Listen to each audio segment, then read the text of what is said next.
Before we get started with that, just some basic meeting logistics that we should go through. We have more than 170 registered participants, so for that sake, we need to make sure that everyone is muted. We're using WebEx events, which means that all of you by default will be muted except for the panelists who you can see there.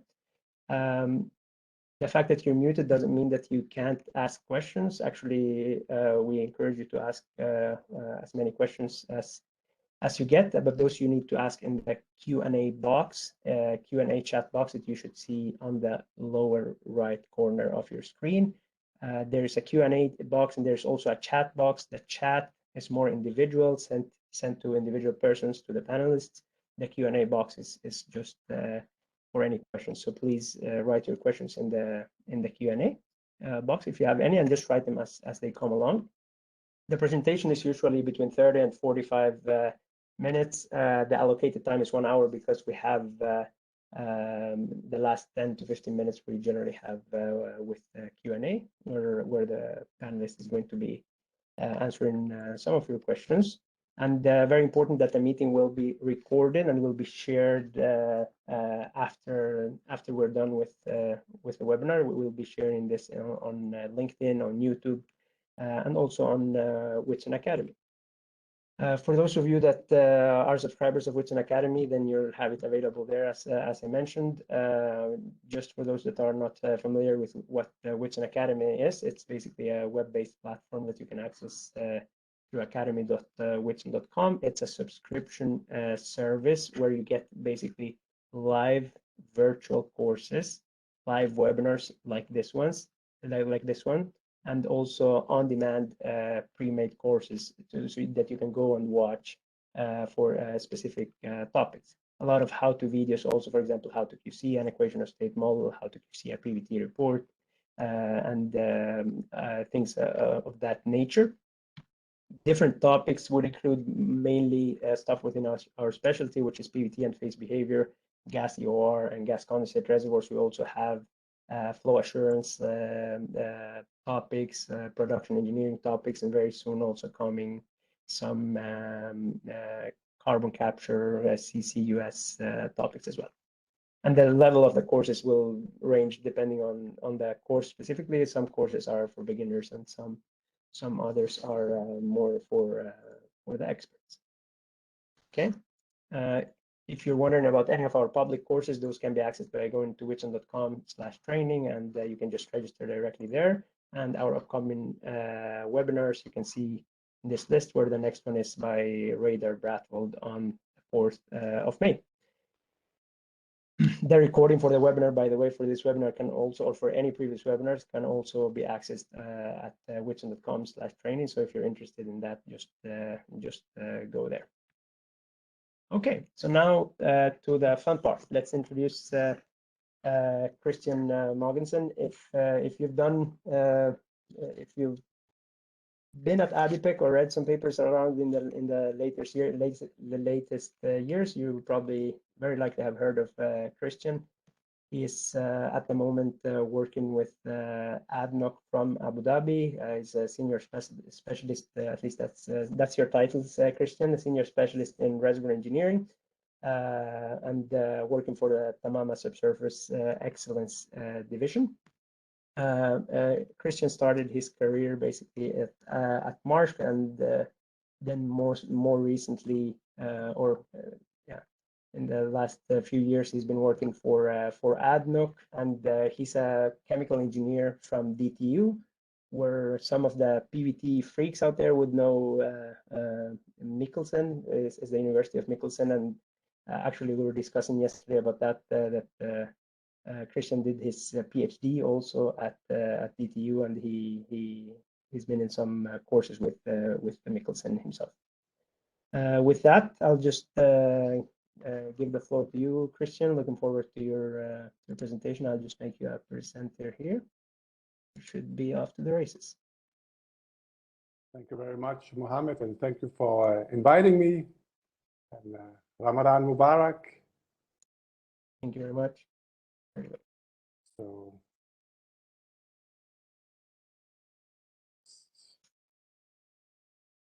until the share button becomes active here. Yes, but it's true that I got my PhD from the Department of Chemical Engineering, where Morgansen was teaching. That department has a long tradition for working on thermodynamics. I think it started in the mid-70s with Ove Fredenslund and Peter Rasmussen. Oh, I still can't click the share button. Let's see. Let me try. I'll make your presenter again. Now, Try there now. Yeah. Perfect. Okay. And I will just switch to. All right. Here we go. Is it? Can you guys see the presentation? Yes. All right. So let me get to the subject here. It's actually it's an ADIPATE paper that was presented 2.5 years ago, and so it's about fluid property prediction with what we call a unified equation of states.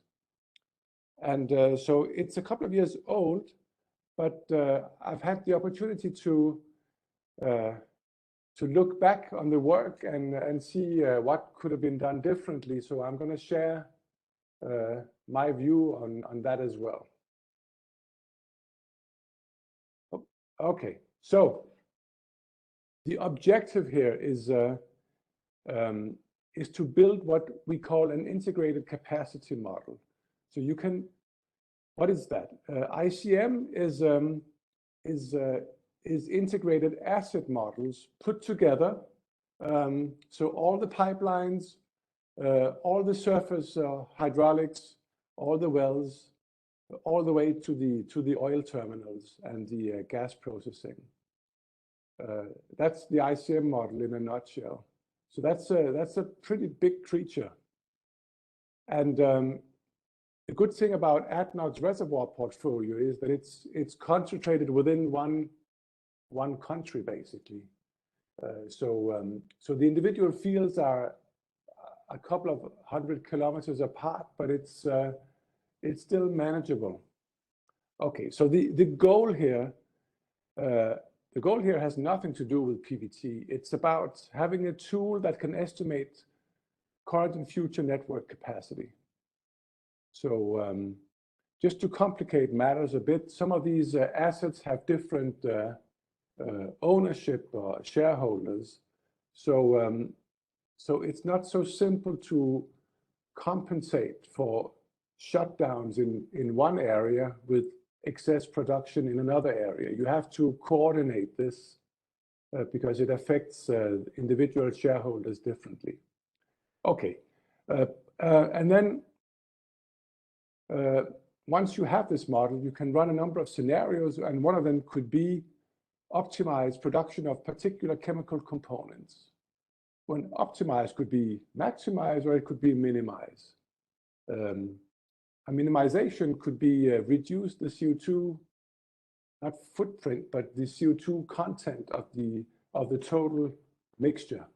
That would be one application, or another one would be we are short on C2, for instance.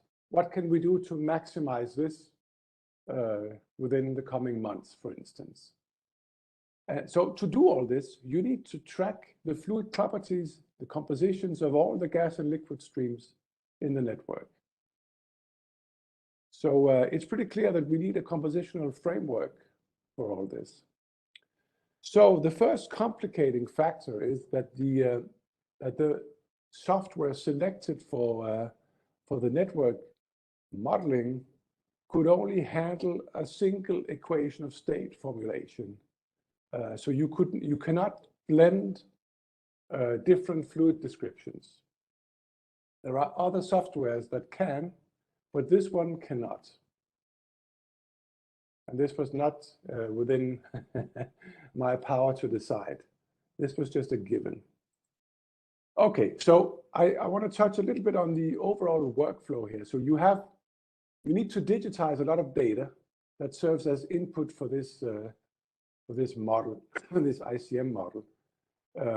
So completions, reservoir, PVT, well test, that's a small part of a much bigger framework. Then you have to take care of all your well models. You have to account for all the surface piping. You need to include, this model needs to have predictive power. So you need to incorporate a prediction of reservoir pressure, what are called GOR, to be able to calculate oil production at well level going forward. And then you should be able to run different scenarios. What happens if I add a pump, or what if this pipeline is upgraded, whatever. Okay, so the PVT is just what we're going to talk about here today, but the equation of state is not the end goal at all. So just to put a little bit of perspective here on the scope of the project, we are talking about more than 100 producing reservoirs.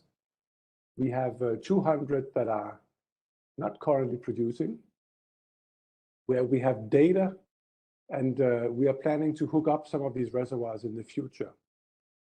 We have gas caps, we have oil rims, we have near critical fluids. We have some reservoirs where there's lateral variation in properties. Lots of wells. They're not all active at the same time, but we have, I think it's 6,000 or 7,000. And very long flow lines.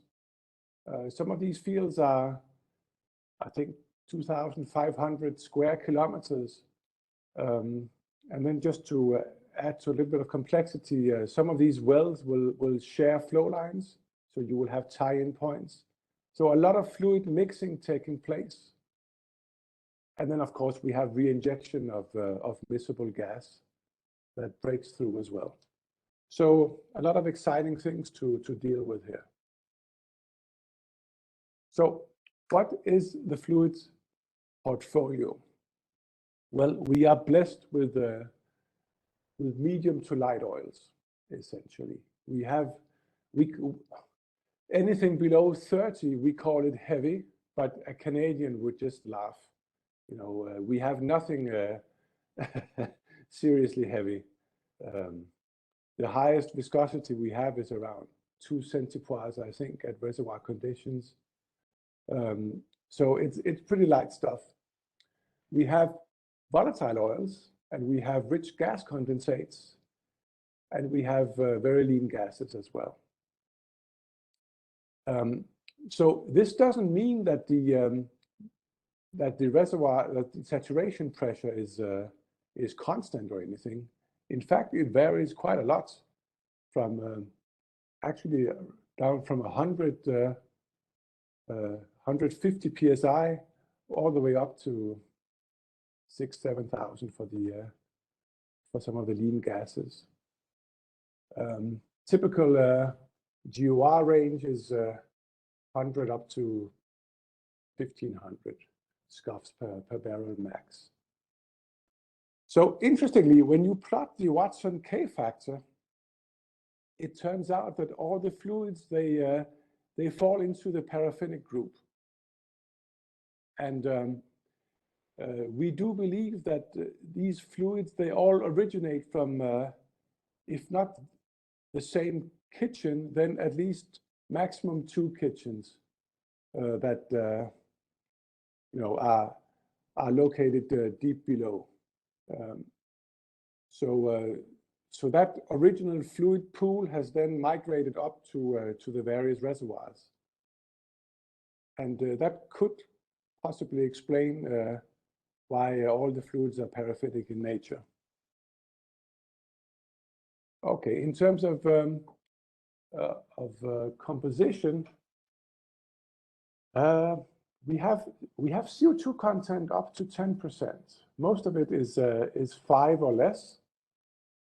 For H2S, most of the fluids have very little H2S, but we have quite a range, and we have some nasty stuff with 35%. These are sour gases. Typically, we have 2 to 3% in the sour fields. C1, we span the entire range basically, and C7 plus, obviously also, because everything has to sum to 100. Okay, so as I alluded to earlier, we have a few reservoirs where the lateral fluid variation, and that has to do with the way the migration path, that there is a fracture corridor that where a later fluid charge was able to move up through the column, and then because the reservoir is very tight, the fluid hasn't had time to equilibrate laterally over geologic time. So in this case here, you have a variation in C1 content between 15 and 45, and you have to take this into account in this ICM model, because I will come to this later, that we need to assign a fluid composition at well level. So you cannot use the same constant fluid composition for all the wells in a reservoir like this.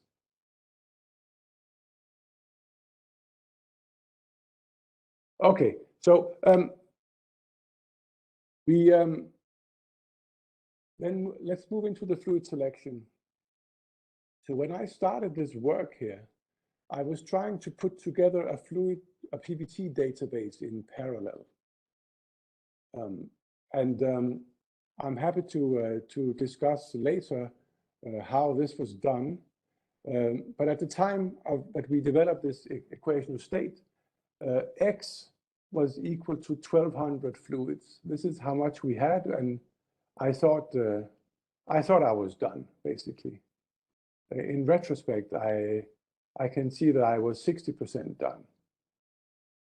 But still, we had all the fluids from the key reservoirs was represented. And obviously, you cannot tune, it makes no sense to try and tune an equation of state to 1,200 samples. So we need to reduce this in size, and I call this bidding. I'm going to explain in the next slide how I approach this binning. Obviously, not all of these fluids had the necessary experimental data available, so you could eliminate some, and also we discarded fluids where we only had C7 plus. We thought that it would be nice to have C20 to be able to help the characterization process. One good thing you have to keep in mind here is that the equation of state needs to reproduce phase behavior at moderate to low pressure, because most of the action takes place in the wellbore and up in the surface network. All the complicated stuff involving swelling and slim tube, we don't need to worry about it here. And hence the EOS is absolutely not applicable for anything related to reservoir flow. Okay, so the bidding, I decided to try and establish some bins depending on the compositional range. So I knew that H2S would vary up to 40, and I thought I'm going to create 5 groups. And similarly for CO2, C1, and I chose C2 as the last one. I could have chosen C7 plus. So then I ended up with a number of unique groups. I think it was around 70, I believe. And then I ran through all the fluids, and dump them into each of these groups. And some groups would have very few fluids, others would have a lot. And then I just picked one fluid from each of these groups that I would move forward with for the tuning. Now, if I had to do this today, I would have applied some clustering technique. I think it's called K-means, or some machine learning that I just didn't know about. I'm not sure if it would have made a difference, but would probably have been easier. So at this point in time, we have grouped, we have trimmed the fluid selection from 1200 down to around 70. Then the next question is, well, what is how much weight should you assign to each of these fluids? Because most of them, this is a little bit tricky. You know, the biggest fields don't always have the largest number of samples. So you want to try to avoid the bias towards reservoirs that have a large number of PVT studies.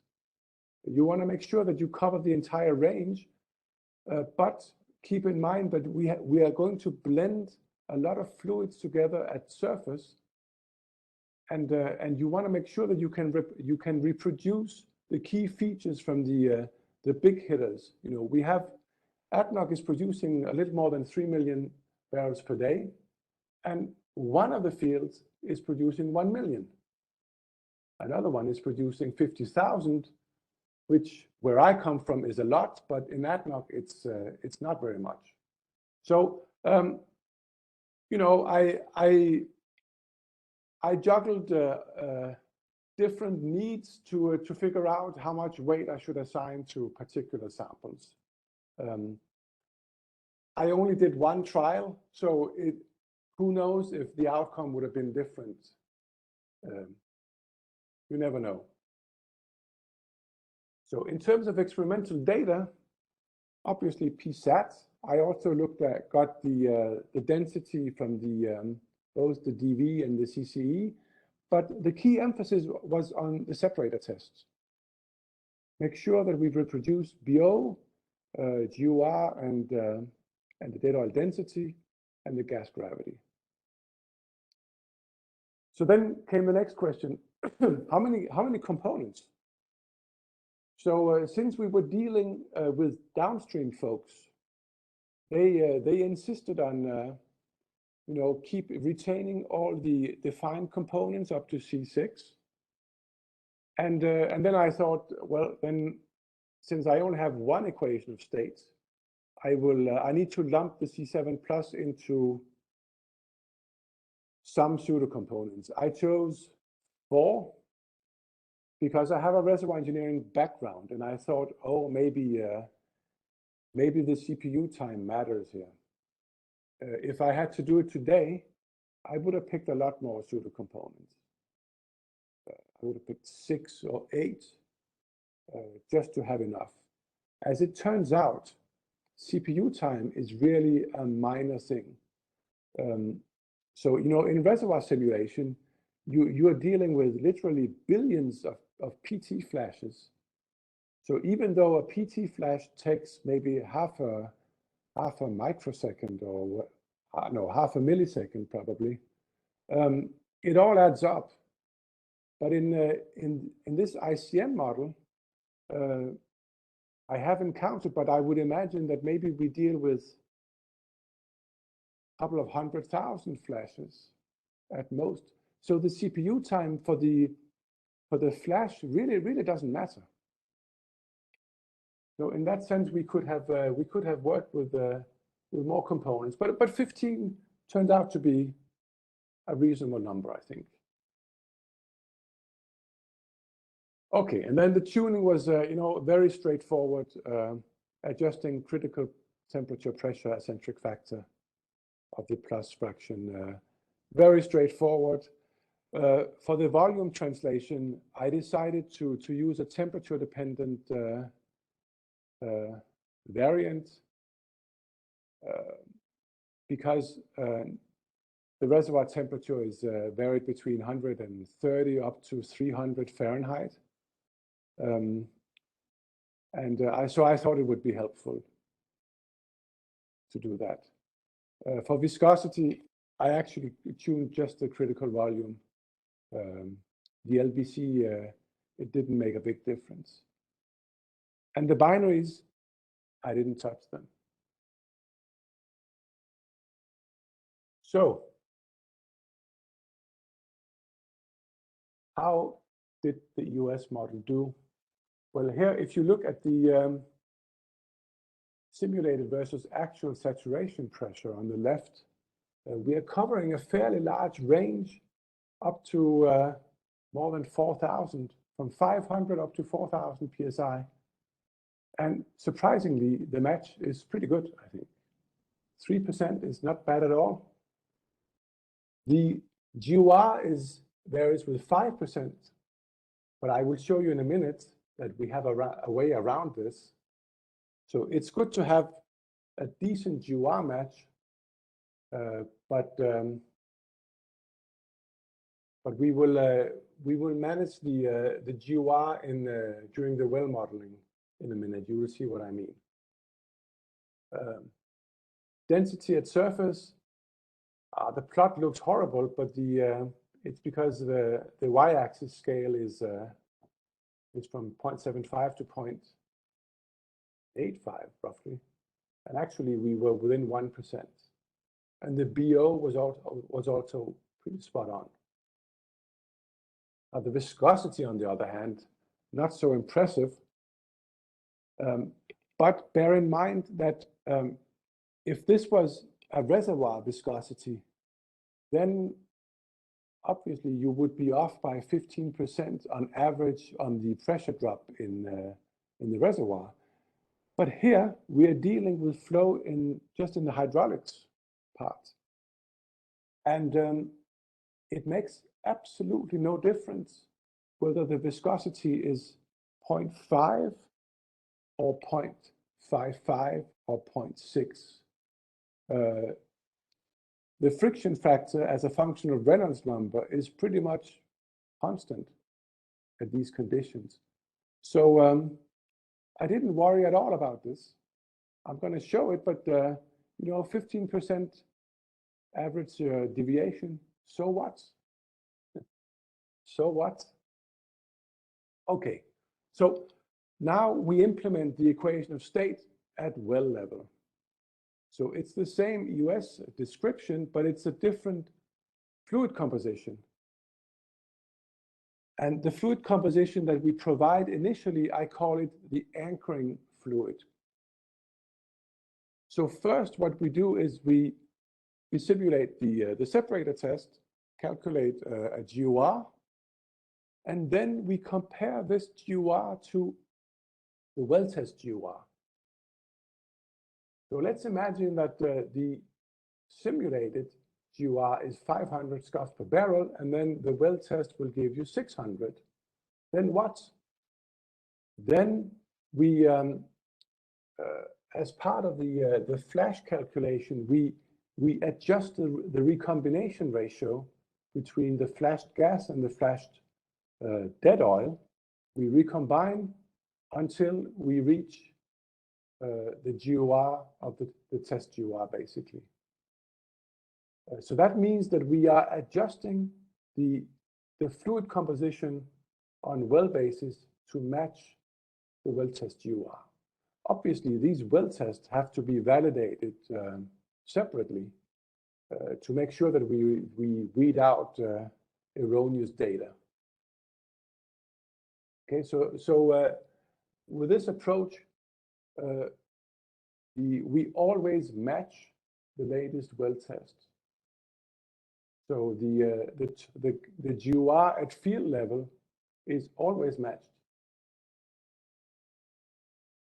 So then we proceed with the adjusted fluid composition, and then the rest of the model takes care of all the fluid blending and so on. So this approach here actually works quite well also when you have influx from a gas cap. It's also able to handle compositional variation over time, as long as we are not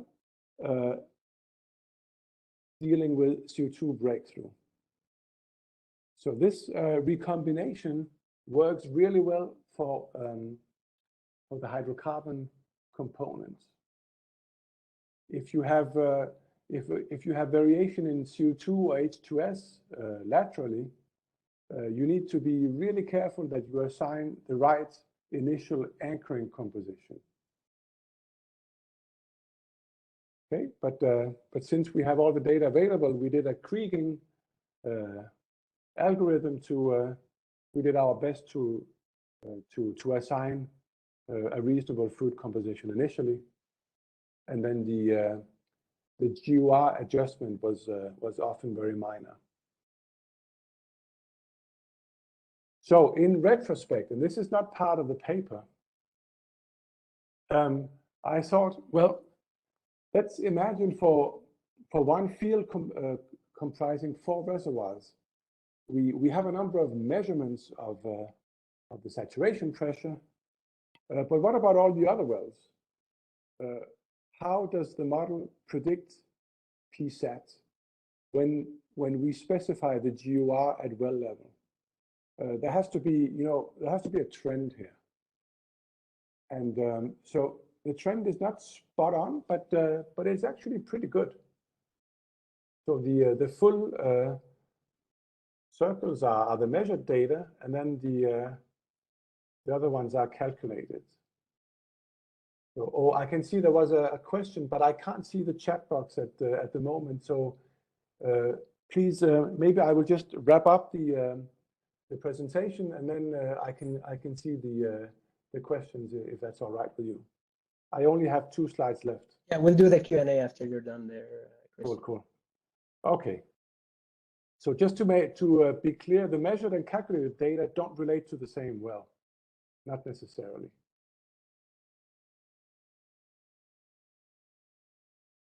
So this was a validation in what I call in retrospect. This I did it a couple of months ago, just to see how the model was actually doing. So interestingly, we don't always have time to look back at work we did years ago to see how things panned out. But I was curious myself. Okay, the other validation we did was at field level, because we do have some measurements, compositional measurements from the gas outlets. And in this case here, we had composition from all 3 stages, HP, IP, and LP. And so I'm showing you this because I was positively surprised myself. The LP, there is some discrepancy on the C1 content, which is also reflected in C7 plus, of course, but it's not too bad at all. The downstream folks, they are very, very, very picky. So they thought the match was not entirely impressive, but I was very happy. As a reservoir engineer, dealing with uncertainty, I thought this was great. So this was just a snapshot in time from one separator, but it boosted our confidence that we were capturing the essential thing of the fluid behavior. Okay, so I'm going to wrap up here. So I would say we were reasonably happy with this single fluid description, but you have to bear in mind that our aim was to reproduce the fluid behavior at moderate to low pressure. So all the complicated swelling and stim tube, we didn't worry about it at all. And this is really the difficult thing.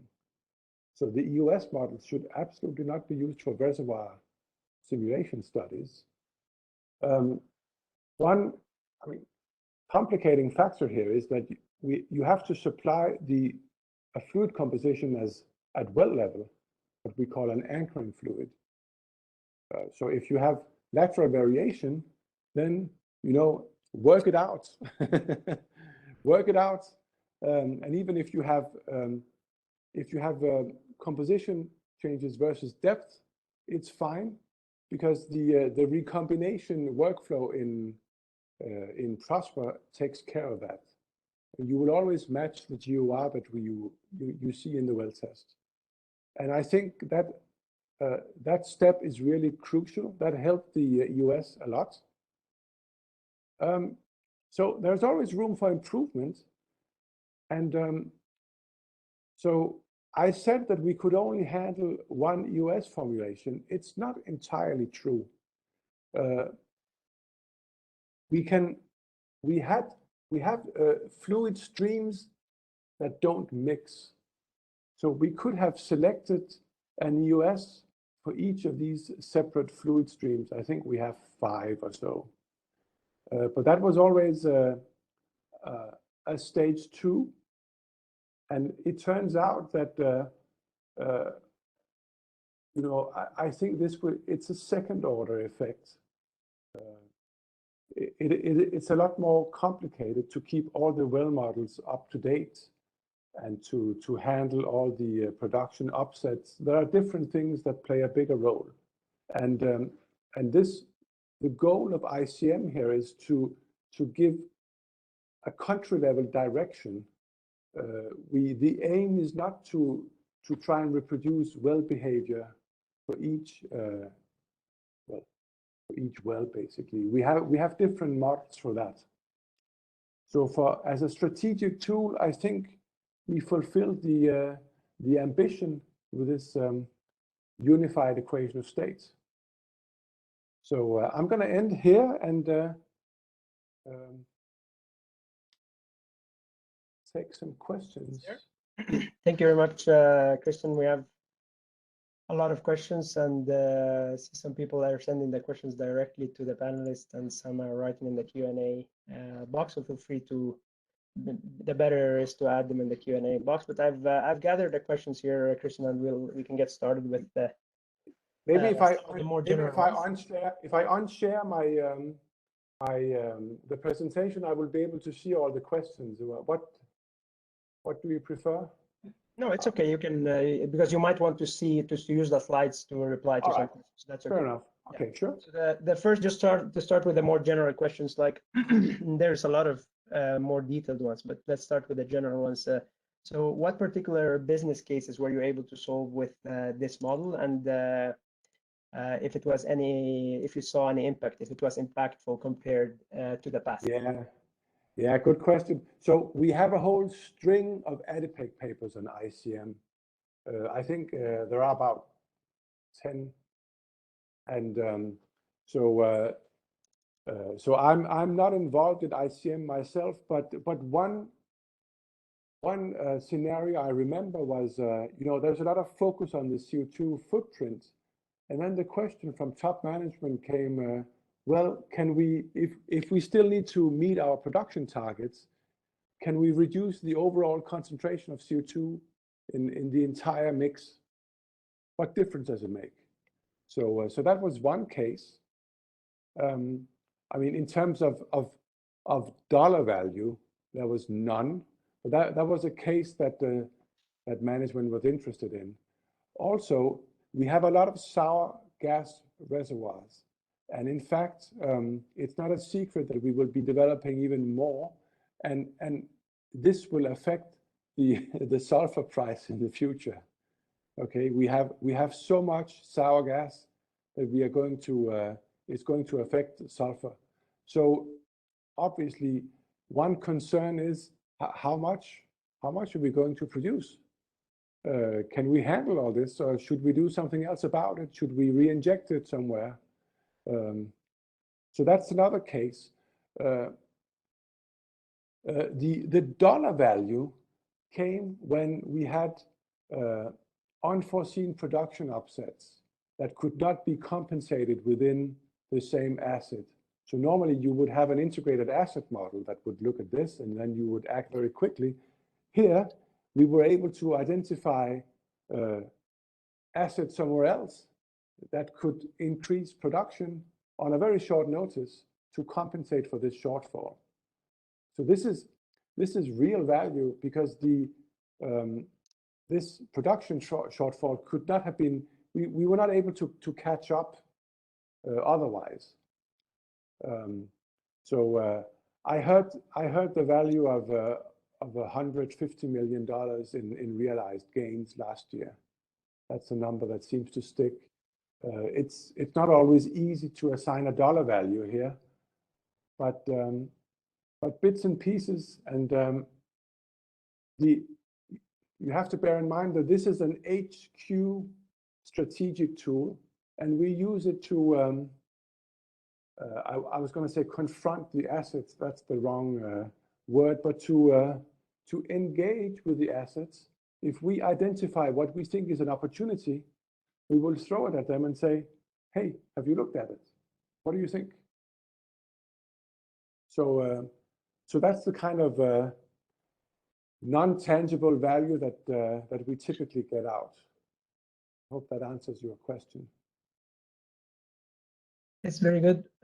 So along those lines, also, Christian, regarding the ICM, at what frequency is the ICM updated? Is it using real-time data or updated at some defined frequency with new production data? Yeah, good question. So it doesn't use real-time data. However, it's being run daily. Whenever there is a new well test, we have a well test validation scheme, and the well model is updated and calibrated and so on. And then different scenarios are being run. And when I say scenarios, let me specify a bit. So we have a number of operational guidelines, such as we cannot go below the saturation pressure in the wellbore. We have a maximum oil rate per well that we cannot exceed. And then we have all the traditional constraints, separator handling, blah, blah, blah. And some of the scenarios investigate what happened if we violate this and this and this. We also have a voidage situation to handle. What if we, in the short term, I mean, this is very relevant for these OPEC discussions and the Russia-Ukraine conflict. Then the question pops up: in the short term, how much can ADMA produce, and from where? I'm not going to give you the answer to that, but this is what the tool is being used for on a daily basis, actually. Yes, very good. Thank you, Christian. So now jumping into a little bit more of the details regarding the equation of state. The next question is there confidence in the application of the EOS for gas condensate fluids, even though there might not be separator test data associated with these fluids? Yeah, good question. Okay, luckily, we do have separator test experimental ones. So that was very helpful during the tuning. But I would say, if it was up to me, I would probably have developed a separate EOS for the gas system, because these fluid streams don't mix with the oil. And the reason they don't mix is that the ownership is different.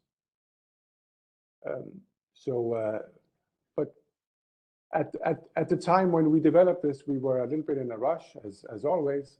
So we thought, well, we are going to revisit this, and which we haven't done yet.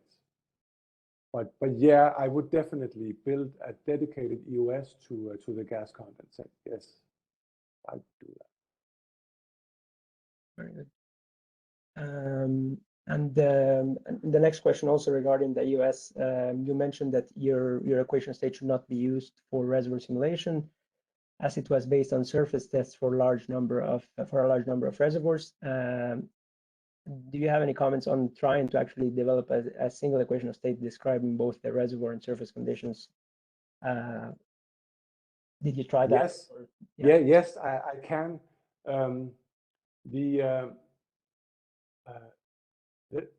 as long as you're dealing with hydrocarbon gas injection, it's, I'm going to be careful how I phrase this, it's not entirely impossible. For CO2, it's, we haven't been successful. And one of the reasons I think is the temperature dependence. You know, CO2 is just different from all the other components. And we have, the reservoir temperature varies between 130 all the way up to 300. And we have not been able to merge all this into one EOS model. However, we are working on some data analytics to be able to generate missing experimental data for any fluid system. And we are also, I mean, we are analyzing all our existing EOS formulations, the ones that actually match the data. And it's, the tricky thing is the binaries. And we can see some very clear trends. As an example, the CO2 binaries, they decrease as the oil becomes more volatile. So I think for Ping-Robinson, the default value is 0.1.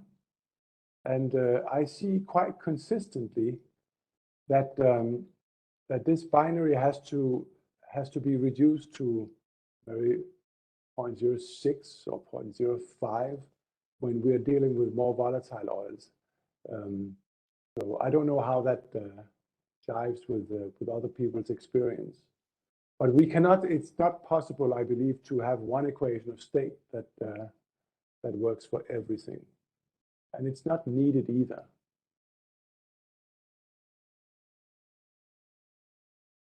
Yeah. Actually, along those lines of temperature dependence, there is a question here on if the viscosity that you used, basically the question is, was viscosity at different temperatures considered in the tuning tool? Yes, I did that. But in retrospect, the viscosity, the match made no difference to the hydraulics model. But yeah, I did include also CCEs at 3 different temperatures because I thought it was super important. The viscosity, it didn't play a role because all the fluids are so light. So we don't have emulsion issues in the wellbore, stuff like that. We're lucky in that sense. Okay. And sorry if some of your questions, yeah, I'm trying to go through as many questions as possible. So then the next question is related to the C7 plus characterization. What type of C7 plus characterization was used before in the EOS? Okay, so I did not say anything about the software we used, but we used PBT-Sim. And without going into detail, CalCEP is not a strong believer in how should I put it, in the gamma model, right? So so they unless the coefficient is 1. So so in PBT-Sim, you have to use the logarithmic composition versus molecular weight. So on log scale, you get a straight line. So this is what we did because this is what PBT-Sim offers. Yeah. Yeah. So I have to say, when I inspect the data, there is a little bit of curvature. At the same time, I speculate that some of it may be lab related, and because it typically comes from the same lab, and I will not mention the name. So I was always a bit hesitant whether we should implement the gamma distribution model because you can do this in Excel and then you can paste in the result into PVT Sim afterwards if you want. But we haven't done this. Yeah, very good. Thanks, Christian. So then, actually, I think along those lines, there's a question about, could you please share more information on how the pseudo components were defined, considering the myriad of samples you were using? Okay, we split it based on equal mass. This is again, this is the default in PVT Sim. I don't even think you can adjust. Yeah, you can. You have manual control if you want, but you know, with 4 components, it turned out to work quite all right. The key matching parameter is the API from the separator test, and I don't know if you noticed, but we were within, I think, 1%, which was surprisingly good. But then again, we don't have super heavy samples. You see a deviation from the linear trend. That's true. Can you make your screen full? Just make it full presentation mode there. We're seeing that. Oh, damn it. Easier to see. Yeah. Perfect. Yeah.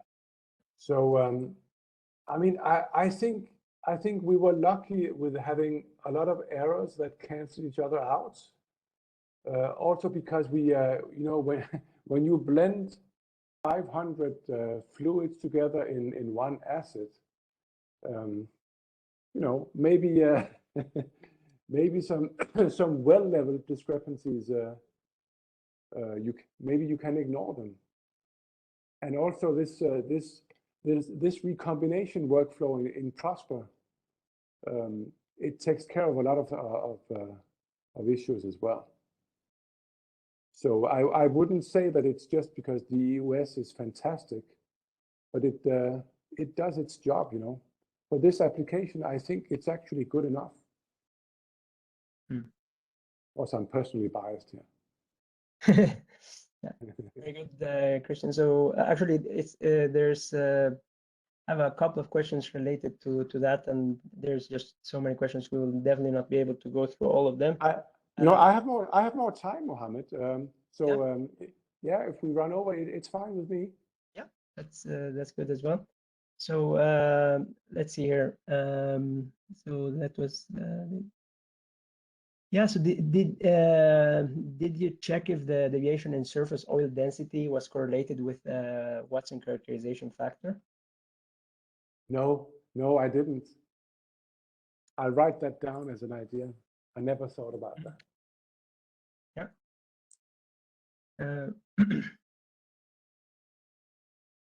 And then the next question is also kind of a statement.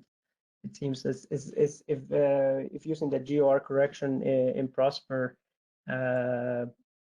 it assumes there's no variation in API with time. If gas cap starts coning into an oil well, API will change and the initial composition will not be a good guess. Did you check the predicted APIs versus measured APIs? No, but my view is that if the gas cap composition is fairly similar to the solution gas composition, then the error you do, there is an error for sure, but it's actually manageable. And this approach doesn't work when you get a lot of influx, because then you end up with a fluid that has a saturation pressure which is larger than the reservoir pressure. So for massive gas influx, this approach doesn't work. But then again, you should do something about it from a reservoir management point of view. You know, shut off the zone or do some shut-off treatment. So yeah, I hear what you say, but you know, within normal operation, I think it worked out just just fine, actually. The same with miscible gas breakthrough, as long as we're not dealing with CO2. We have a few CO2 patterns, and there we haven't gotten CO2 breakthrough yet, but here we would need to adjust the anchoring fluid appropriately.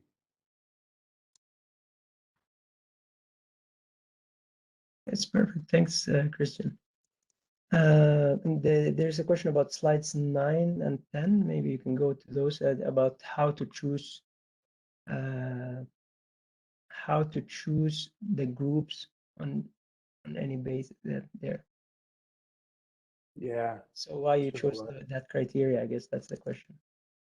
Because it was a poor man's clustering technique before the word machine learning had entered my vocabulary. So I thought, let me group the fluids based on composition, and then I have to say PVT sim has a maximum number of fluids you can treat in one go, and it's somewhere between 50 and 100, or at least it used to be. So I knew that N had to be less than 100, and then work out what the bins, the groups should look like. Perfect. So it's a typical example where you know the answer, and you have to adjust your workflow to reach that answer. Yes, exactly. Perfect. So I think I'll just do the last question here because some of them that I have here are just repetitive again. Then very good points on the anchoring of the compositions. Did this help maintain good matches on the stock tank oil density as well? Yes, actually, the API doesn't vary very much. So even though the PSAT and RS varies, they vary a lot, then the API is, I mean, within a given reservoir, it doesn't vary very much. We also see it when we have hydrocarbon gas breakthrough. You would think that, but you are vaporizing components, and so yeah, the produced gas gets richer. It's true, but the oil API, the dead oil, is roughly the same, So API is not a very good metric for tracking in our fields, unless it's a volatile oil. Yes. So that's a wrap. Thank you very much, Christian, for the great presentation, and thank you everyone for the good questions and the engagement. Thank you so much. You're always welcome to drop me a question on LinkedIn if you feel I haven't answered everything. If you're interested in ICM, try to search on OnePetro. You will be surprised how many papers there are. Fairly high level stuff, but it's a very useful tool for us. So the EOS part is actually a small bit, and it was surprisingly uncomplicated. I mean, the tuning part itself, the binning was and the preparation was really what took most of the time. So thank you very much, and thank you, Christian. Take care. Thank you, everyone. Bye for now. Thank you, Christian.